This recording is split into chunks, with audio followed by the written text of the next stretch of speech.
नमस्कार दोस्तों, मेरा नाम है ध्रुव केसी बामनिया और आज हम बात करने वाले हैं एग्रीकल्चरल रिफॉर्म एक्ट्स पर। क्या ये रिफॉर्म एक्ट्स भारत के किसानों के विरोध में है या ये किसानों को फायदा पहुंचाते हैं? तो इसके बारे में बात करते हैं। इंट्रो शुरू करते हैं।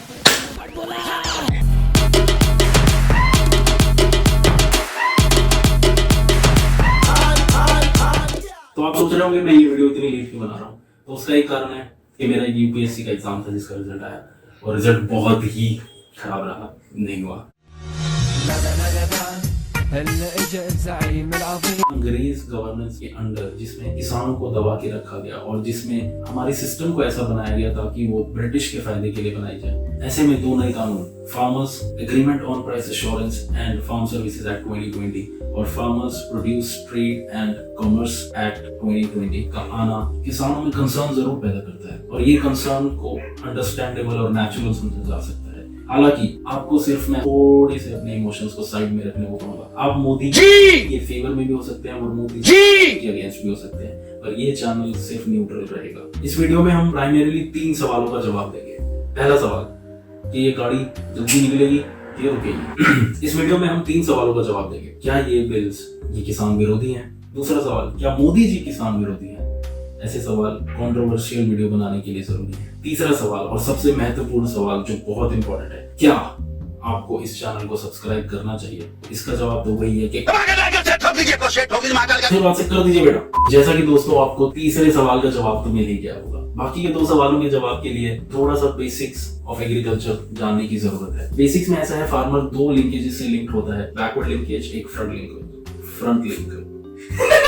बैकवर्ड लिंकेजेस मींस उसका जो इनपुट है और फ्रंट यानी कि वो आउटपुट के बाद आगे कैसे भेजता है। इनपुट में इन्वॉल्व हो सकते हैं उसके सीड्स, फर्टिलाइजर्स, पेस्टिसाइड्स और वीडिसाइड्स और इरिगेशन। लेकिन ये जो 2 एक्ट्स हैं ये डील करते हैं हमारे आउटपुट की मार्केटिंग कैसे की जाएगी। तो एग्रीकल्चरल सेक्टर रिफॉर्म में ये पूरे के पूरे सेक्टर का रिफॉर्म किया जाता है कि सीड्स कैसे डेवलप होंगे या कैसे पहुंचाए जाएंगे फार्मर्स तक। आज हम अपना फोकस सिर्फ और सिर्फ इस मार्केटिंग पर केंद्रित करेंगे। सबसे पहले जो मंडी बनाई गई, करंज नाम की एक डिस्ट्रिक्ट जो कि बनाई गई थी हैदराबाद रेजिडेंसी ऑर्डर 1886 से, और 1887 में पहला बिरार कॉटन और ग्रेन एक्ट पास हुआ।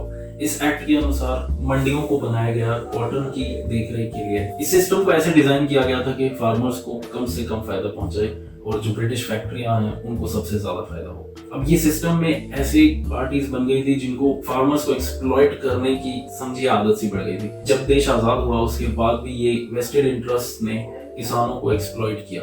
ये प्राइवेट कंपनीज किसानों को मार्केट्स तक जाने से ही रोक लेती थी और उनके खेतों तक जाकर ही सीधा डील करने लगी। इससे होता ही था कि कोई इंफॉर्मेशन डिसेमिनेशन नहीं था। किसानों के भोलेपन का इस तरीके से प्राइवेट कंपनीज ने फायदा उठाया कि उनके फार्म गेट पर जाकर सस्ते में उनके प्रोड्यूस को खरीद लिया गया। इस सब के बाद देखा गया कि किसानों को डिस्ट्रेस सेल करना ही पड़ता था। ये कंपनीज इस एक्सप्लॉइटेशन के द्वारा प्राइसेस को बहुत नीचे रखती थी और फार्मर्स भारत के गरीब से गरीब होते जा रहे थे। ऐसे में सोचा गया कि फार्मर्स वेलफेयर के लिए कुछ करना चाहिए। तो सेंट्रल गवर्नमेंट और स्टेट गवर्नमेंट्स की वेरियस रिपोर्ट्स ने ये कहा कि हमें एक ऑर्गेनाइज करनी चाहिए मंडीज, एक मार्केट जिसका काम ये ना हो कि प्राइसेस कैसे कंट्रोल होंगे, बल्कि वो ये देखे कि किसानों के हक में चीजें हो रही हैं या नहीं। तो एक सबसे अच्छा तरीका सोचा गया कि कमेटी इसका गठन किया जाए। अब ये कमेटी है क्या? ये कमेटी है एग्रीकल्चरल प्रोड्यूस मार्केटिंग कमेटी। जैसे कि आपको याद होगा इन 2 इनपुट और आउटपुट रेशो में कि जो हम रिफॉर्म्स की बात कर रहे हैं, आउटपुट की बात कर रहे हैं, तो आउटपुट में मार्केटिंग क्या है, हम उसे बेचने कैसे वाले हैं, उसके रिफॉर्म्स की बात की गई है। तो ये बेचने का रिफॉर्म्स है वो रिलेटेड है एपीएमसी से। 1960s में लगभग हर स्टेट ने एपीएमसी एक्ट पास किए, जैसे कि हरियाणा गवर्नमेंट का पास हुआ हरियाणा एपीएमसी एक्ट, जिसमें कुछ सेक्शंस हैं, सेक्शन 11 और सेक्शन 13 जो एपीएमसी का गठन करते हैं। एपीएमसी कमेटी के अंदर फार्मर्स होते हैं, ट्रेडर्स होते हैं और कमीशन एजेंट्स होते हैं। इन कमेटी का म्यूचुअल कंसेंट के थ्रू डिसीजंस लिए जाते हैं और ये कमेटी ही रेगुलेट करती है मंडी के एक एरिया को। मंडी एक बेसिकली ज्योग्राफिकल एरिया डिफाइन किया गया है, इतने एरिया के अंदर आपको लाकर बेचना होगा। पर ये मंडियां हैं क्या? इसका मतलब होता है मार्केट। मार्केट में बहुत सारे सेलर्स होते हैं, बहुत सारे परचेजर्स होते हैं। ये वो सेलर्स हैं जो इंडिपेंडेंटली ऑपरेट करते हैं और ये वो परचेजर्स हैं जो इंडिपेंडेंटली ऑपरेट करते हैं। ये दोनों पार्टीज मिलकर मार्केट बनाती हैं। अक्सर समझा जाता है कि मार्केट इकोनॉमीज एफिशिएंटली ऑपरेट करती हैं क्योंकि वो एक्चुअल वैल्यू निकाल पाती हैं। तो ये सुनने में बहुत अच्छा लगता है कि मंडियां जो हैं वो किसानों को फायदा देंगी और कंज्यूमर्स को भी फायदा देंगी। तो एपीएमसी मंडी ऑपरेट कैसे करते हैं थोड़ा सा बता देता हूं मैं आपको। एपीएमसी मंडी में अभी हम देख लेते हैं कौन से लोग इन्वॉल्व हैं। पहले आते हैं कमीशन एजेंट्स, जिनको अक्सर कहा जाता है अड़हतियास। ये एक लिंक की तरह एक्ट करते हैं ट्रेडर्स और किसान के बीच में। दूसरे आते हैं नीलामकर्ता, एक और इम्पोर्टेंट कड़ी है जिनका नाम होता है पक्का अड़हतिया। इन्हें बोला जाता है कैनवेसिंग एजेंट। तो ये एक फ्रंट की तरह काम करते हैं ताकि फूड प्रोसेसिंग डायरेक्टली किसानों से लिंक ना कर सके। मेजरली ये इंपॉर्टेंट लोग हैं जो मंडीज में इन्वॉल्व होते हैं। ये एक प्राइमरी सेल का कंप्लीट प्रोसीजर है और इसके बाद एक सेकेंडरी सेल टेक प्लेस करती है जो अक्सर एक मंडी से दूसरी मंडी में सेल की जाती है। इस सेकेंडरी सेल में ब्रोकर का इंपॉर्टेंट रोल रहता है। ये एपीएमसी मंडी का ओवरव्यू है। ये जो स्टेट के एपीएमसी एक्ट्स ने ये मैंडेटरी बनाया कि जो किसान है वो सिर्फ और सिर्फ एपीएमसी मंडी में ही अपनी उपज बेच पाए। 1960s, 70s और 80s में इसको और एक्सपेंड किया गया और हर उपज को सिर्फ एपीएमसी मंडीज में ही बेचा जाने लगा। ये कमोडिटीज कॉटन, मछलियों से लेके चना, हर चीज यहाँ पर डील की जाने लगी। ये शायद फार्मर के ही फेवर में था। हालांकि 80s और 90s में इस सिस्टम में कुछ क्रैक्स नजर आने लगे। एपीएमसी एक्ट्स और एपीएमसी मंडीज की प्रॉब्लम्स को हम थोड़ी डिटेल में डिस्कस करते हैं। पहली प्रॉब्लम, एपीएमसी मंडी का जो इंफ्रास्ट्रक्चर है वो बहुत पीछे रह गया। 1950-51 से 2018 और 2019 तक हमारी फूड ग्रेन प्रोडक्शन 6 गुना बढ़ चुकी है, जबकि हमारे मार्केट एरिया इतनी तेजी से नहीं बढ़े। सिर्फ 9% मंडीज में कोल्ड स्टोरेज फैसिलिटीज हैं। सिर्फ 1/4 मंडीज में आज ड्राई यार्ड्स हैं जहां पर हम अपनी उपज को सुखा सके। आप समझ सकते हैं मंडी का बेसिक काम है जो वो करने में नाकाम हो रही थी। दूसरी प्रॉब्लम सबसे बड़ी आई मार्केट फ्रेगमेंटेशन की। फ्रेगमेंटेशन होता है जब मार्केट बहुत छोटे छोटे हिस्सों में डिवाइड हो जाती है। इसका सबसे बड़ा नुकसान हुआ फूड प्रोसेसिंग पर। जैसे मान लीजिए आपको टोमेटो केचप बनाना है। अब केचप बनाने वाले को टमाटर चाहिए एक क्वालिटी के। होता ये था कि एक मंडी में हमारे पास 1 टन उस क्वालिटी का है, तो दूसरी मंडी में 4 टन है, तीसरी में 5 टन है, चौथी में दूसरी क्वालिटी का है। इसकी वजह से एक food processing unit uniform quality का केचप नहीं बना पाती थी। तीसरी सबसे बड़ी प्रॉब्लम, नेशनल फार्मर्स कमीशन का कहना है कि हमें 80 स्क्वायर किलोमीटर एरिया में एक मंडी को बनाना है, परंतु आज एवरेज इंडिया में करीब 500 स्क्वायर किलोमीटर में एक मंडी बनती है, जिसकी वजह से ट्रांसपोर्टेशन कॉस्ट बहुत ज्यादा बढ़ गई है फार्मर्स के लिए। जैसे कि मेघालय में जहां पर करीब 11,000 स्क्वायर किलोमीटर के लिए सिर्फ एक मंडी है। चौथी सबसे बड़ी problem I high incidence of market fees. इसका मतलब ये होता था कि जो मार्केट में चार्जेस लगने वाले हैं वो इतने ज्यादा थे कि इसकी वजह से महंगाई भी बढ़ी। जैसे कि हरियाणा में इस समय करीब 8.5% मंडी टैक्स ज्यादा है। इसका सीधा असर ये पड़ा है कि इतना बड़ा और इतना लंबा लिंक बन गया है कि 5 से 7 लोग इन्वॉल्व होते हैं जब तक कि फूड ग्रेन आपकी प्लेट तक पहुंचे। Problem number 5, restrictions on licensing. अब ये सबसे बड़ी प्रॉब्लम है। किसी को नया लाइसेंस इशू करने से पहले उनको एक शॉप का इशुएंस मिलना बहुत जरूरी है। अगर आपके पास मंडी में एक दुकान है तभी आप वहां पर लाइसेंस ले सकते हैं, लेकिन ये मंडी को एक्सपैंड तो कर ही नहीं रहे हैं, तो कोई नई शॉप तो बनेगी नहीं। अब नई शॉप को खोलने नहीं दे रहे हैं तो नए लाइसेंस भी नहीं इशू हो रहे हैं। नए लाइसेंस इशू नहीं होंगे तो नए ट्रेडर नहीं आएंगे, नए ट्रेडर नहीं आएंगे तो कार्टेल कभी नहीं टूटेगा। तो एपीएमसी आज एक कार्टेल की तरह बिहेव कर रहा है। कार्टेलाइजेशन का मतलब ये होता है कि जब एक इंडिपेंडेंट ट्रेडर्स मिलकर एक ऑर्गेनाइजेशन, एक एसोसिएशन बना लेते हैं जिसमें वो प्राइस डिक्टेट करने लगते हैं। जब वो डिसाइड करते हैं कि प्राइसेस क्या रहेंगे, मान लीजिए वो बैठकर डिसाइड करेंगे 100 से लेकर 105 रुपए तक की ही बोली लगाई जाएगी किसी चीज की, तो ये एक्चुअल मार्केट नहीं है, ये एक कार्टेल है। अब इस कार्टेल बनने का कारण एक ये भी है कि किसानों को कहीं और बेचना ही अलाउड नहीं। अब जब किसानों को कहीं बेचना अलाउड नहीं होगा, जो ट्रेडर है वो नंबर लिमिटेड है, तो कार्टेल बनना लाजमी है। अब ये सब प्रॉब्लम सुनने के बाद भी प्रोटेस्टर्स की कुछ ऐसी प्रॉब्लम्स है जिसको इस वीडियो में काफी अच्छे से बताया गया है। ये पंजाबी वीडियो है और लेट्स सी कि इनके इश्यूज क्या हैं। 3 ऑर्डिनेंस ने ਹੁਣ ਆਮ ਆਪਾਂ ਨੂੰ ਇਹ ਹੈ ਵੀ ਐਮਐਸਪੀ ਟੁੱਟ ਗਈ, ਇਹ ਹੋ ਗਿਆ। ਕਈ ਲੋਕ ਨਾ ਹਵਾ 'ਚ ਭੱਜੇ ਫਿਰ ਰਹੇ ਨੇ ਸਾਡੇ ਵਰਗੇ, ਠੀਕ ਹੈ ਜੀ। ਉਹ ਟੁੱਟ ਗਈ ਜੀ, ਉਹਨਾਂ ਨੇ ਜ਼ਮੀਨਾਂ ਦਬ ਲੀਆਂ ਜੀ। ਇਹ ਇਦਾਂ ਨਹੀਂ ਦਬੀਆਂ ਜਾਣੀਆਂ।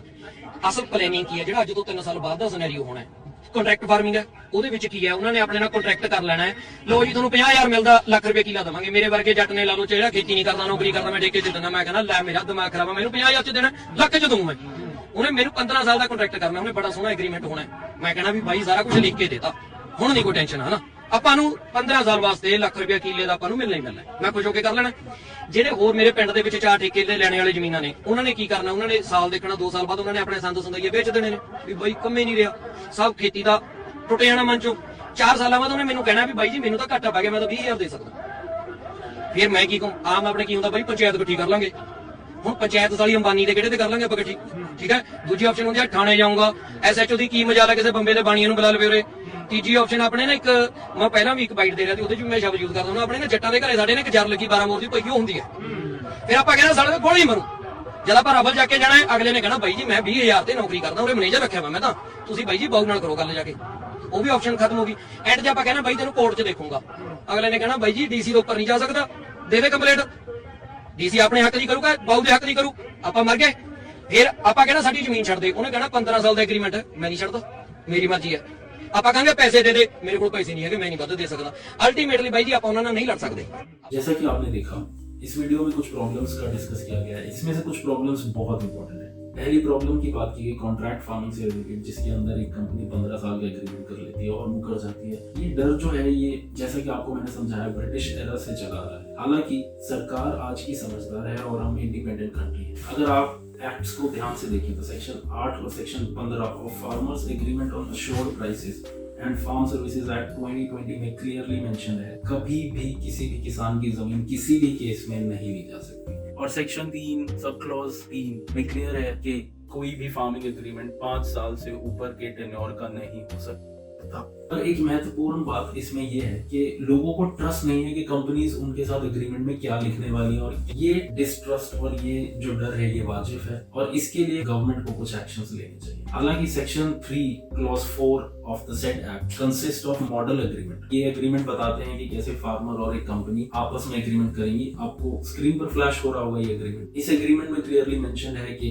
किसके साथ कितना डील करना है और कब क्या चीज परचेज की जा रही है और क्या कंडीशंस है। मॉडल एग्रीमेंट आपके माँ के उस शब्दों की तरह है जो आपको कहती हैं कि बेटा सो जा, फोन ऑफ करके सो जा, पर आपको उन शब्दों से कितना फर्क पड़ता है। तो मॉडल एग्रीमेंट एनफोर्सेबल नहीं है। इनको एनफोर्सेबल बनाने के लिए हमें स्टैंडर्ड कॉन्ट्रैक्ट्स पास करने पड़ेंगे। ये अपेंडिसेस में मेंशन होगा और एनफोर्सेबल होगा तो फार्मर का भी फायदा होगा और कंपनीज का भी। और पर्सनल है कि जो 5 साल का पीरियड है उसे घटाकर 4 साल किया जा सकता है। अगला कंसर्न इस वीडियो में बताया गया है कि कैसे एसडीएम कंपनी को सपोर्ट करेगी फार्मर्स की बजाय अगर कोई डिस्प्यूट आता है तो। पर्सनली मैं इस बात से भी नहीं एग्री करता हूं, क्योंकि इवेंचुअली एसडीएम को पॉलिटिकल प्रेशर को डील करना ही होगा। जो उनके पॉलिटिकल बॉसेस हैं उनको वोट चाहिए होंगे किसान से। आप ये समझिए, किसान जब प्रधानमंत्री के अगेंस्ट प्रोटेस्ट कर सकता है तो एक 50 करोड़ की कंपनी क्या बड़ी चीज। अगर वो कंपनी आपके साथ कुछ गलत करेगी तो आपके पास राइट टू प्रोटेस्ट रहेगा और ऐसी कंपनीज को बॉयकॉट भी किया जा सकेगा। और ऐसे समय में फार्मर्स प्रोड्यूसर ऑर्गेनाइजेशन का रोल सेंट्रल होगा। तो हम फिर से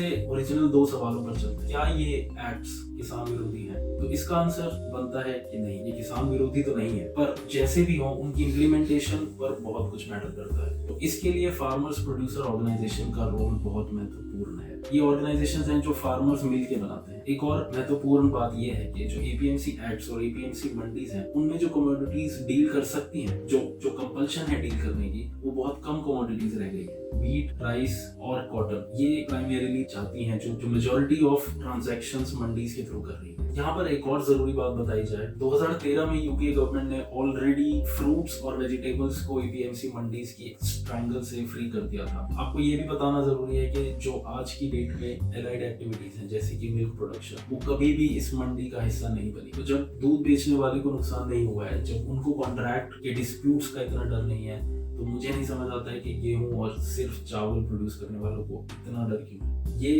एक्ट्स इंडियन फार्मर्स को एक्सपोर्टर्स बनाने के फेवर में है। जो दूसरा महत्वपूर्ण क्वेश्चन है कि मोदी जी किसान विरोधी हैं, तो इसका जवाब बहुत मुश्किल और बहुत भारी दिल से कहना पड़ रहा है कि इसका जवाब तो नहीं लग रहा है अभी। एक इम्पॉर्टेंट बात जो इस एक्ट से पता लगती है वो ये है कि फार्मर्स को ये सिर्फ राइट देता है कि आप कहीं और भी बेच सकते हैं। इसका मतलब ये नहीं हो जाता है कि फार्मर एपीएमसी मंडीज में नहीं बेच पाएगा। हालांकि कुछ कंसर्न्स हैं कि एपीएमसी मंडीज खत्म हो जाएंगी या वो मंडीज नहीं रहेंगी। फ्रैंकली मैं ऐसा एग्री नहीं करता हूँ, क्योंकि सब्जियां तो 2013 से ही अलाउड हैं एपीएमसी मंडी से बाहर बेचना, लेकिन सब्जियां आज भी एपीएमसी मंडीज में बेची जा रही है। आजादपुर मंडी उठा लीजिए दिल्ली की, या चंडीगढ़ की सेक्टर 26 मार्केट उठा लीजिए, यहाँ पर सब्जियां आज भी किसान डायरेक्टली ट्रेडर्स को बेचता है, क्योंकि यहाँ पर अच्छी सर्विसेज प्रोवाइड की जाती हैं एपीएमसी मंडीज द्वारा। तो जो अच्छी सर्विस प्रोवाइड करेगा हमारे फार्मर्स को, हम उसे पुश करेंगे। तो दोस्तों, अगर आपको मेरी वीडियो पसंद आई है तो लाइक करें इस वीडियो को, सब्सक्राइब करें मेरे चैनल को और कमेंट सेक्शन में जरूर बताएं कि आपको क्या अच्छा लगा या क्या बुरा लगा। चल बाय बाय। कुछ भी करो यार, कर दो, बस डिसलाइक करो, लाइक करो। जो मर्जी अमन भाई कर दो। जल्दी से जल्दी करो यार, जल्दी से जल्दी करो, जल्दी से जल्दी कर दो यार।